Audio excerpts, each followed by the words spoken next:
নমস্কার। আজকে আমি তোমাদের কি দেখাচ্ছি দেখো, জানি না কিরকম হবে।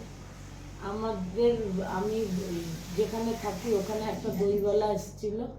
তো আমার হাজব্যান্ড বলছে দেখো দই নেবে। আমি বলছি হ্যাঁ। আমি রান্নাঘর থেকে বলছি দই দই দই, কিছুতেই শুনছে না। হাজব্যান্ড বললো এমনি করে শোনে, বাইরে যাও। আমি বললাম দেখো দইওয়ালাকে ডাকছি।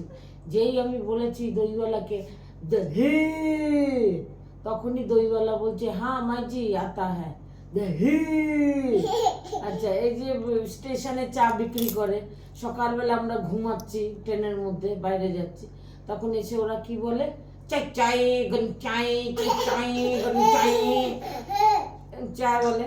আর আমাদের বাড়ির সামনে একটা লোক আসে ঘুগনি নিয়ে, আমি তো কিছুতেই বুঝতে পারি না ও কি নিয়ে এসছে।